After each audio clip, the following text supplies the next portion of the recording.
তো শিক্ষার্থী বন্ধুরা, তোমাদের মাঝে আমি কিছু ধারণা দিতে যাচ্ছি তোমাদের সামষ্টিক মূল্যায়ন বাংলায়ের। তো সেশন 1-এর যে প্রায়োগিক লেখার পুনরালোচনা আছে সেটা কিন্তু আমরা বাদ দিতে পারবো। চিঠি লেখা পড়া বা কোনো পূর্ব অভিজ্ঞতার উপর আলোচনা এবং চিঠি পাঠ ও আবৃত্তি এই দুটি কাজ করতে হবে। এটা আমাদের কি বাধ্যতামূলক করতে হবে। সেশন 3 বা 4-এর চিঠি ধারণের এই বিষয়বস্তু নিয়ে আলোচনা করতে হবে এবং চিঠি লেখার বিবেচ্য বিষয়গুলো আলোচনা করতে হবে। তারপরে সেশন 5 ও 6-এর কাজগুলো আমাদের কি শেষ করতে হবে। এই কাজগুলো আমাদের কি মনোযোগ দিয়ে করে ফেলতে হবে। আমরা কি পরীক্ষার আগের দিনই আমরা একটা পূর্ণাঙ্গ সাজেশন তোমাদের মাঝে প্রকাশ করব, সেটা এখন নয়। তোমরা এখন বর্তমানে এই পড়াগুলো পড়তে পারো চাইলে। এই পড়াগুলো মনোযোগ দিয়ে আমরা শেষ করে ফেলবো। তারপর আমরা পরীক্ষার আগের দিনই যে পূর্ণাঙ্গ প্রশ্ন যে পাওয়া যাবে সেটা আমরা পরীক্ষার আগের দিন রাত 9টায় তোমাদের সাথে শেয়ার করব। অবশ্যই তোমরা সেটা মনে রাখবে এবং পরীক্ষার আগের দিন সেই প্রশ্নটা তোমরা নিবে এবং তারপরে পরীক্ষা দিতে পারবে তোমরা পূর্ণাঙ্গভাবে। তো আমরা এখন মূল বিষয় নিয়ে আলোচনা করি। তারপর শিক্ষণ অভিজ্ঞতা 10 যেটা আছে বিবরণমূলক লেখা। সেশন 1 বা 2-এর 1 থেকে 2-এর পিরামিড রচনাটি পাঠ, লেখা, ধারণা ও বিষয়বস্তু নিয়ে আলোচনা এই দুটি কাজ সেশনে করতে হবে। আমাদের একটি সেশনে করতে হবে। সেশন 2 বা 3-এর পিরামিড রচনায় লেখকের বক্তব্যের সাথে নিজের ধারণার মিল অমিল বিশ্লেষণ করতে হবে। তারপরে শিক্ষণ অভিজ্ঞতা 11 তথ্যমূলক লেখা। এখানে আমাদেরকে জগদীশচন্দ্র বসুর রচনাটি পাঠ করতে এবং বিষয়বস্তু আলোচনায় দুটি করতে বলেছে। তারপরে জগদীশচন্দ্র লেখকের বক্তব্যের সাথে নিজের ধারণার মিল অমিল বিশ্লেষণ করতে আমাদেরকে কি এখানে বলা হয়েছে। এই আলোচনায় দুটি কাজই আমরা ভালোভাবে শেষ করে ফেলতে হবে আমাদের। তো আমরা এই দুইটি কাজই ভালোভাবে শেষ করে ফেলবো। তো তারপরে আছে শিক্ষণ অভিজ্ঞতা 12 বিশ্লেষণমূলক লেখা। সেশন 1 বা 2 কাল ধরে কতকাল ধরে রচনাটি পাঠ, লেখার ধারণা, বিষয়বস্তু নিয়ে আলোচনায় দুটি আমাদের কি করতে হবে। তো সেশন 4 থেকে 5-এর রচনা লেখকের সাথে বক্তব্যের ধারণা মিল অমিল বিশ্লেষণ করতে হবে এবং বিশ্লেষণমূলক লেখার ধারণা আলোচনা এই দুটি কাজ আমাদের কি এই সেশনে বরাদ্দ রাখতে হবে। বিশ্লেষণের জন্য দুটি পৃথক সেশন আমাদের কি এখানে রাখতে হবে। তো শিক্ষণ অভিজ্ঞতা 13 কল্পনা নির্ভর লেখা। কল্পনা নির্ভর বিষয়ের ধারণা নিয়ে শিক্ষার্থীদের অভিজ্ঞতা মতামত আমরা ক্যাপ নেবুলা রচনাটি পাঠ, রচনাটির ধারণা, বিষয়বস্তু নিয়ে আমাদের কি আলোচনা করতে হবে। তো আমরা সেটা নিয়ে আমরা আলোচনা করব। এটা তোমাদের দলগত কাজে আসতে পারে, তার কোনো গ্যারান্টিও নেই। সেশন 4 থেকে 6 আমরা ক্যাপ নেবুলা রচনায় লেখকের বক্তব্যের সাথে নিজের ধারণা মিল অমিল বিশ্লেষণ কি আমাদের করতে হবে। তারপরে শিক্ষণ অভিজ্ঞতা 14 কবিতা।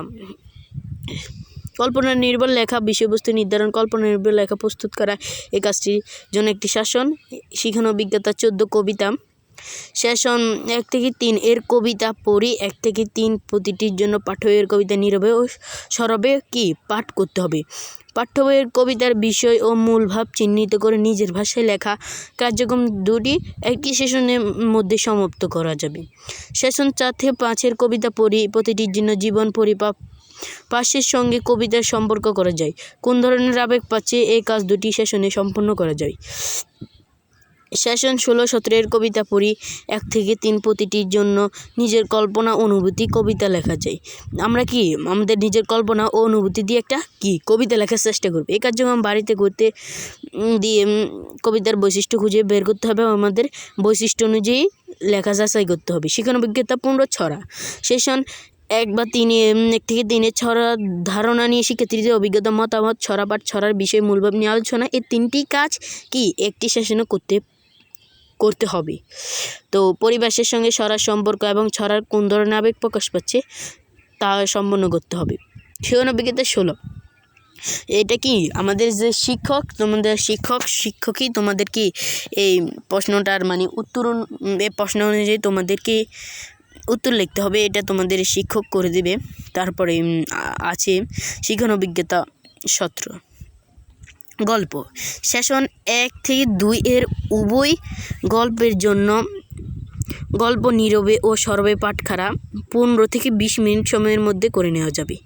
মানে এখানে আমাদের কি গল্পটা নীরবে এবং সরবে পাঠ করতে বলা হয়েছে। তো জীবন পরিবেশের সঙ্গে গল্পের সম্পর্ক এবং গল্পে কোন ধরনের আবেগ প্রকাশ পেয়েছে এই কাজ দুটি শাসনে কি সম্পূর্ণ করতে হবে। মোট কথা আমাদের কি এখানে যা লেখা আছে আমি সবগুলো যদি বলতেও না পারি তোমরা কি কমপ্লিট করে নেবে। অনুভূতি দিয়ে যে কোনো বিষয়ে গল্প লেখা এই কার্যক্রম বাড়িতে করতে দিয়ে গল্পের বৈশিষ্ট্য খুঁজে বের করতে হবে। মোট কথা এই কথাটাই এখানে বোঝাতে চেয়েছেন ওনারা। শিখন অভিজ্ঞতা 18 প্রবন্ধ। সেশন 1-এর পাঠ্য বই প্রদত্ত প্রবন্ধ সরবে পাঠ করা। মোট কথা এখানে তোমরা উচ্চস্বরে পাঠ করতে হবে 15-20 মিনিটের মধ্যে। তো তোমাদের দৈনন্দিন জীবনে অভিজ্ঞতার আলোকে এটা প্রবন্ধ লিখতে হবে। শিখন অভিজ্ঞতা 19 নাটক। সেশন 1-এর পাঠ্য বইয়ের প্রদত্ত নাটকে নীরবে পাঠ করতে হবে। মোট কথা তোমাদেরকে এই কাজটি বোঝাতে চেয়েছেন তারা। এবং নাটকের বৈশিষ্ট্য, সংলাপ, কথোপকথন প্রস্তুত এগুলো তোমাদের করতে হবে। তো অভিনয়ের মাধ্যমে সেই ছেলেটির নাটক এখানে একটা নাটকের নাম বলা হয়েছে, সেটা কি উপস্থাপন করার কাজটি তোমাদের প্রস্তুতি নিতে হবে, উপস্থাপন করতে হবে, সেটার প্রস্তুতি তোমরা নিয়ে নিবে।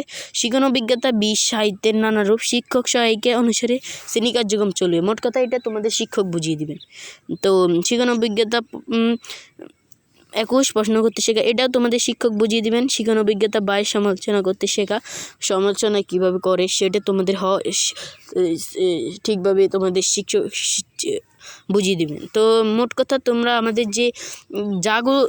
যেসব জিনিস নিয়ে যেসব কথা নিয়ে আলোচনা করেছি ইনশাল্লাহ তোমরা সেটা কমপ্লিট করবে। আমরা সে আশা প্রত্যাশা ব্যক্ত করছি এবং এখানে আমরা ভিডিও শেষ করছি।